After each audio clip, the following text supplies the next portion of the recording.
Welcome back to Tar Heel Illustrated. I am Bryant Balcom here with publisher Andrew Jones, who is in Alumni Stadium in Chestnut Hill, Massachusetts. We are here with another edition of Three Things following North Carolina's 41-21 loss to Boston College, a game in which the Tar Heels never led. The Eagles' first possession of the game converted a field goal and didn't look back. And not a lot of positives from this one, but more importantly for UNC, defensively, just some struggles. The Tar Heels could not get off the field. The Eagles converted 7 of 15 third down conversions. And from the start, Boston College was just pounding the ball down the field and really keeping the defense on the field. Through the first two drives, Boston College had 26 plays and North Carolina just 12. So it started off with them setting the tone right out of the gate, almost a 7-minute drive, and it kind of snowballed from there for the defense, AJ. Yeah, it was 34 snaps to 12 at one point. It just kept growing. It was 64 to 33 at one time. We're going to hit on all the negatives here. We'll start with defense. If the defense can't get out the field, you're not going to win football games. They couldn't get out the field. BC was 3 for 5 on third down in the first quarter, but also 1 for 1 on the fourth down. So they converted 4 or 5 situations of those scenarios. It's very good. And North Carolina couldn't get off. They had 13-play drive BC did on its first possession, had a field goal, 13-play drive on its second possession that carried into the second quarter, scored a touchdown. They're up 10-0. Next thing you know, it's 17-0. And it looked like this thing was going to become what it became. The only saving grace for Carolina was Chris Culliver had a kickoff return for a touchdown, which was a really nice run. And you thought maybe North Carolina gets a stop, the offense finds itself, give the ball to Omarion a few times, didn't do that, and the Tar Heels were never in contention in this game. It was a horrible performance in just about every conceivable fashion, and it began with defense. The offense was bad, but the defense had been playing really well the last 3 games. And all the boxes that it was checking about discipline, about cleanliness, striking the blockers, getting off the snap quickly, putting pressure on the quarterback, harassing teams offensively, getting in the way of their schemes. None of that was there today. There were a couple times when half the guys on the field bid on a fake. One of them was the quarterback's touchdown where he waltzed into the end zone untouched. They had a reverse for a touchdown in which the whole defense went this way, ball carrier went that way. They were slow off the snap. They were slow laterally. They missed tackles. They did not pop real well. I'm not singling anybody out. Power Eccles had a play where he was in coverage, and he just kind of hit the guy and just kind of fell. Like one of those old cartoons where, Roadrunner, where the guy that was chasing him would hit the wall and he just kind of slide on down. I'm not singling out Power. It's just one of the things that stands out in my mind right now because they all played poorly. All of them played poorly. Otherwise, they wouldn't have had the outcome that they did. So they couldn't get out the field. They gave up over 400 yards of offense before Boston College kind of took its foot off the pedal, even though Carolina kept its foot on, which is why the game was closer than it really should have been. So it was a bad performance. I mean, we talked to Kamen Rucker after the game, Brian, and he kind of chalked it up as like one of those days. Now, he said he was upset and unhappy and surprised they played that way. I asked him if he could sense a growing frustration sort of swelling as the game went on. He said, yeah, the guys were frustrated, but it wasn't like it used to be. It wasn't like he didn't say JMU specifically, but I got the sense that he was referring to the JMU game. It wasn't that at all. He said that they just didn't play well. It just wasn't their day. That's fair enough. Those are his words. He's the one out there playing. I have no reason to suggest otherwise. It just wasn't their day. But, man, so many of the things we've seen this defense do well since the loss at home to Georgia Tech, it really didn't do any of it. They had a couple of plays here and there, a couple of times. I think they've actually forced field goals. BC came in having attempted 2 all year, and they had 2 here in this game, made them both. One was a 49-yarder. But they were helped by a penalty on that drive as well, by the way. In fact, I thought it was very similar to the first drive at Virginia when Virginia went down the field, had first and goal at the 1, and then had a bad snap and ended up settling for 3. And I thought, okay, maybe the Tar Heels will recover and be better moving forward. But they just didn't look ready to play in defense. You could see physically, you could see sometimes in the body language, they never got it going. It was just a really bad performance all the way around. And defensively, like we can't hammer it enough. They just could not get off the field. No. Boston College had 7 drives of 6 or more plays, 3 drives that had 12 or more plays. And according to Stat Broadcast, they had the ball for 38 minutes. And if you have the ball for 38 minutes, I venture to say you're going to win a football game. Yeah. And there are a lot of things we can point at. And defensively, Carolina had the ball once in the first quarter. Yep. And there were 5 plays. When Carolina got the ball back with a minute or so left in the second quarter, they had run 18 offensive plays. To me, the first half reminded me a lot of the opening loss in 2021 at Virginia Tech, where the offense didn't do anything and only ran like 17, 18 plays, and Virginia Tech was just kind of using up clock and taking a lot of snaps and owning the game. Tar Heels got the ball to start the second half, and it was just kind of more of the same. The defense was a main culprit. The offense was a main culprit, and if it wasn't for Chris Culliver's touchdown return, the special teams wasn't very good either. The Tar Heels stunk in every conceivable way today. I mean, that's about as well put as you can say. There's no two ways about it. And defensively, like I said, we can hammer that all day. But offensively is where I think they really just did not take advantage of the opportunities they had. And like you mentioned, they had 1 possession in the first quarter. All of a sudden, next time you get the ball, you're down double digits. And they just could not stay on the field. And for me, when I really got the sense it was going to be kind of a different day for the offense, like I said, because they hadn't had the ball much. So in the first quarter, not much to take from one drive. But it was 4th and 1, down to nothing with about 10 minutes left. And they're driving, really think, hey, they can get some points out of this, cut it to 1 possession. And they don't give the ball to their best player on 4th and short. A pass play that, granted, there was a holding penalty, but they don't even put the ball in their best player's hands. They try to keep the offense on the field and put some pressure on the Boston College. Was that when Jacoby rolled right? Yes, they had the holding penalty, so it didn't. Yeah, there were a couple times. Max said they just couldn't establish any rhythm.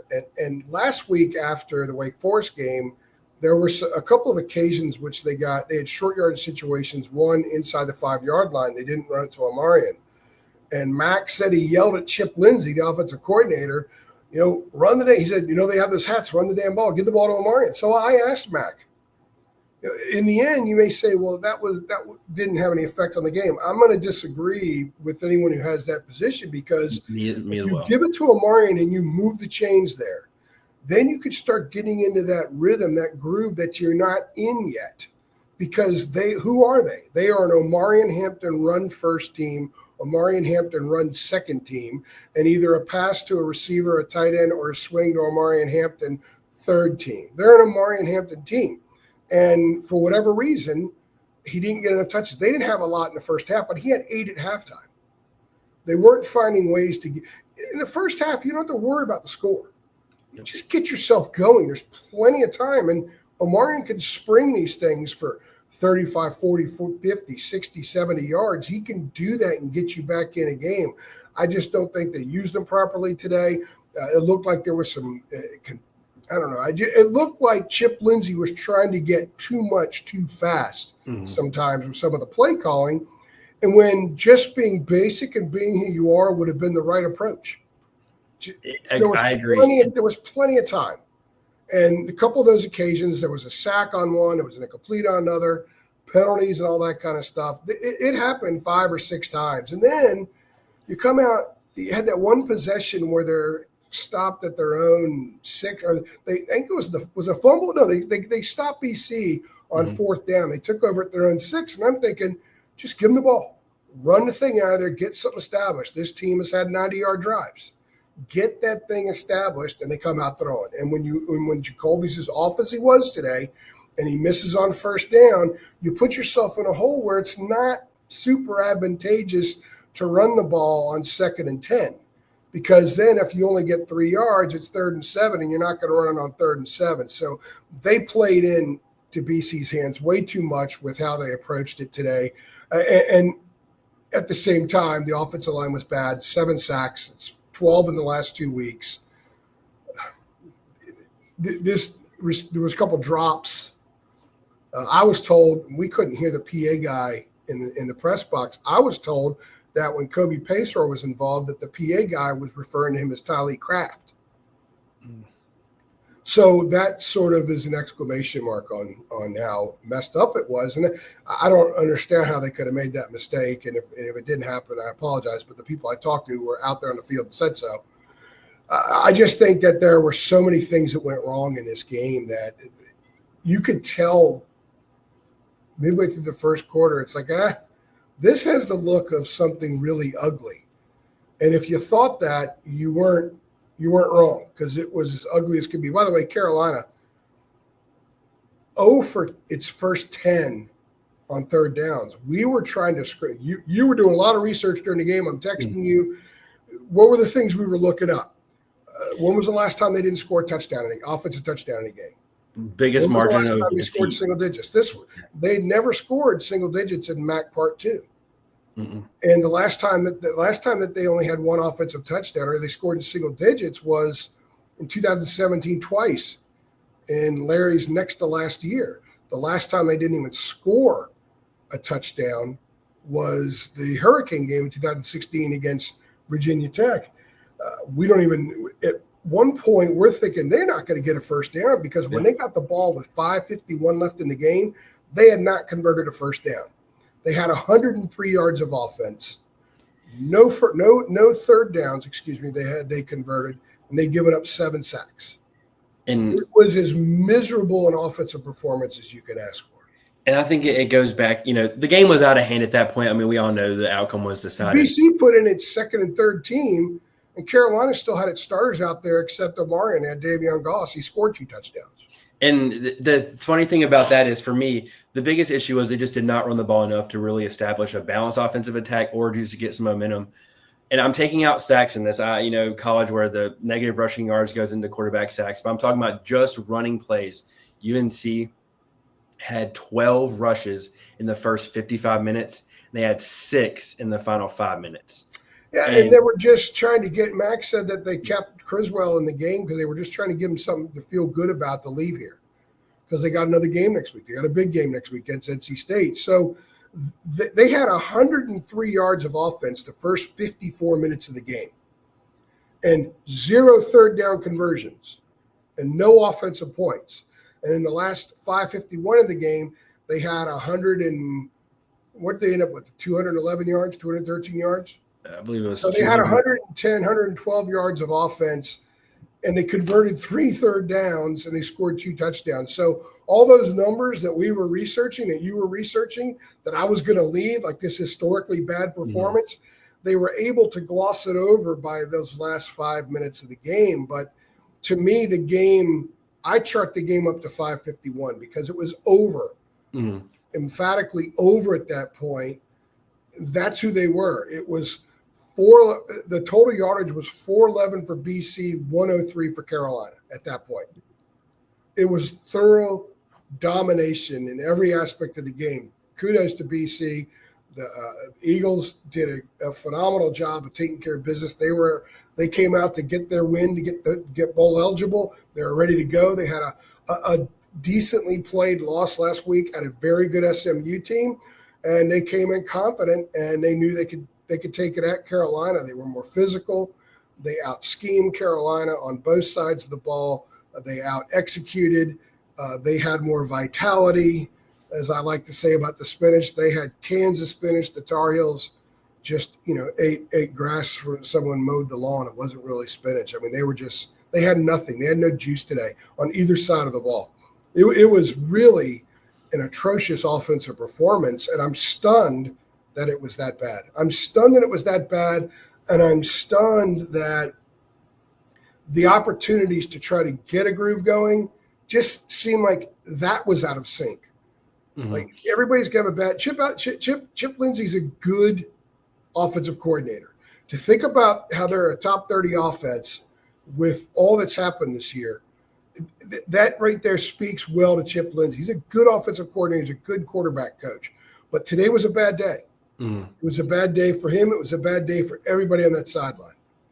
And I agreed. I think another thing that I struggle with, and today is seeing that this is a coaching staff who preaches about the ground game, and the team who wins on the ground typically wins the game. The rushing attack is important.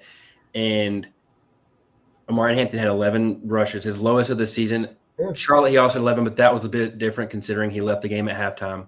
Before halftime, yeah. Matt last week talked in his post-game press conference about that hat that Corey Gaynor had made, the offensive line had made last year. It says, "Run the damn ball." And he has a hat, and he says, "I love that hat. Our motto should be run the damn ball." Well, that hat didn't make the trip to Chestnut Hill. The hat is still sitting somewhere in Chapel Hill. It should have been here, wasn't here. It's just one of so many things that didn't go right today. And one other thing I kind of want to note for offensively, this was their third consecutive game not scoring a single point in the third quarter. So maybe we can say, hey, we could have seen this coming, or it was trending in this direction for a kind of poor performance. But I think that just highlights, they started behind and it just never caught up. I don't know. That could just be coincidence. I think today, I don't think they were that good against Wake last week. They were awful today. They were excellent against UVA and FSU. So, and they had a pretty good lead on FSU. That's one of many things you can stack up if you're in the mood to stack stuff. Honestly, if you want to stack them up, you can go real high. You could challenge the Prudential building that's about 12 miles behind me right there in downtown Boston.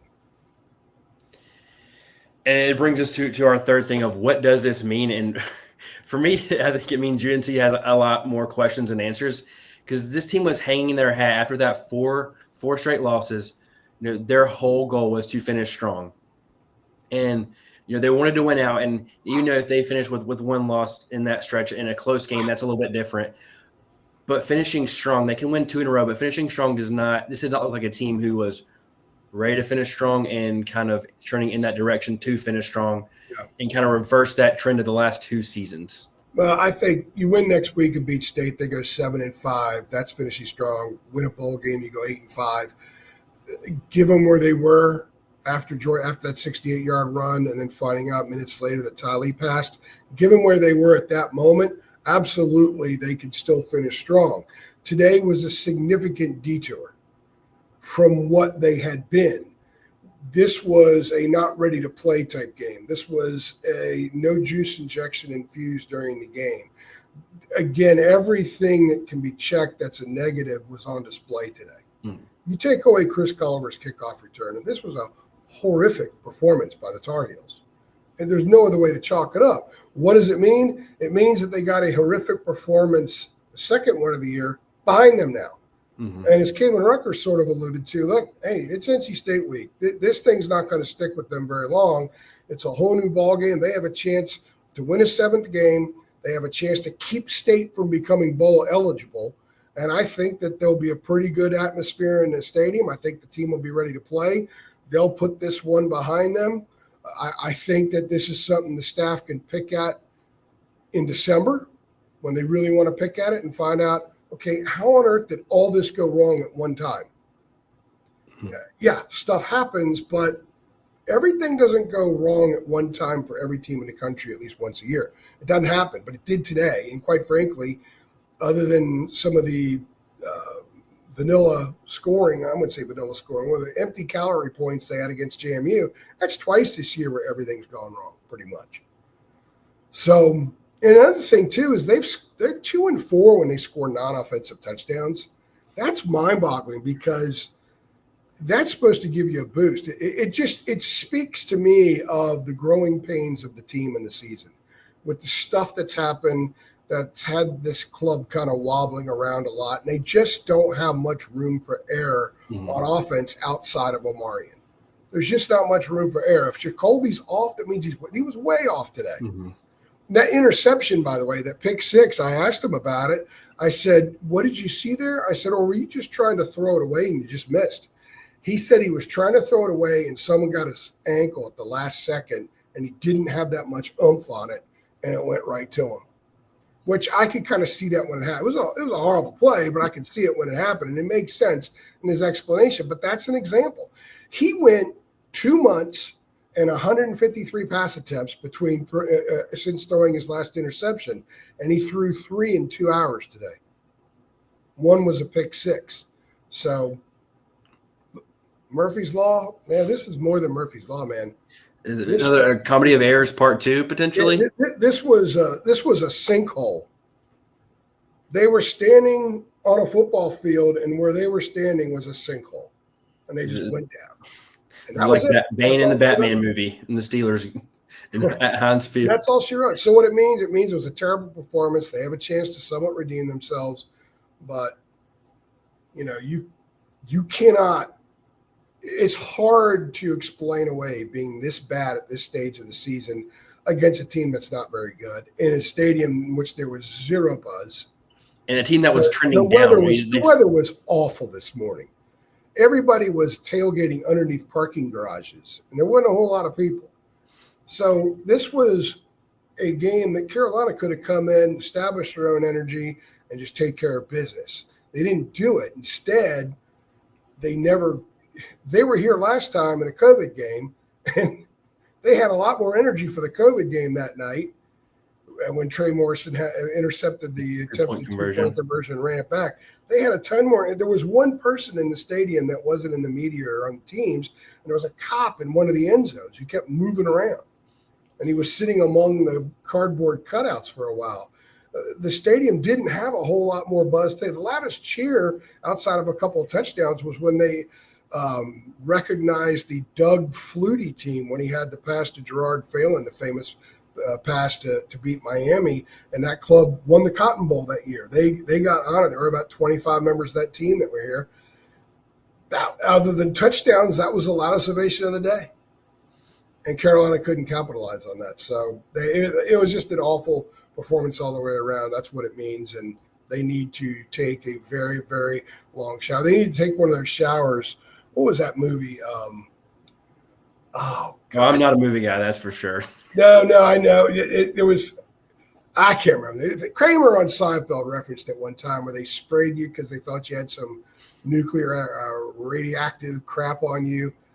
I can't remember what it is. Somebody let me know. I'll tell you what, the first person to let me know, to let us know on Twitter, I'll give you a 1-year membership to THI for free. Kramer referenced it when in the showerhead episode with the low flow showerhead. He referenced that movie in that episode, and that's what I was trying to think of, that they need to take that kind of shower, that kind of spray to get all this crap off of them so they can move forward. Yeah, and they're facing a desperate team in Boston College who is looking to reach bowl eligibility. It'd be the same thing next week. Not only a team that's looking to reach a bowl eligibility, but a team in NC State. So I don't think it'll take too long for them to put this behind them, but I really also think they can look back at what they did well over the 3-game winning streak leading to today and see that they're capable of playing much better football than they were today. And and the MAC supporters, you're going to want MAC to beat State. Lost 3 in a row. You lose today this way and then lose at home to State and go 6-6. The MAC supporters are going to have to they'll struggle with some stuff, and the anti-MAC brigade will be pounding their chest. And it's wild that there's a cavern between the two now. But there are 2 groups of Carolina fans right now on board with MAC and not on board with MAC, and the not on board ones had their way today, I guess, in a kind of bizarre way. So anyway, we're good. We're good. I got to get out of the press box here soon. They're shutting this press box down kind of early, not because of recruiting like at Florida State, but because they do. Not a ton of media. It's a big city market, pro market, but not a ton of media here. Harvard and Yale played at Harvard today. Everybody was probably there. That'd be a cool one to go see. But you had Cool basketball thing. last night, football today, and then get ready to have basketball again in a couple of days. So we're going to be seeing your face a lot in the next few days and in the next week. Yep. Well, till next time, I'm Bryant, it's Andrew Jones, and see you next time. Thanks.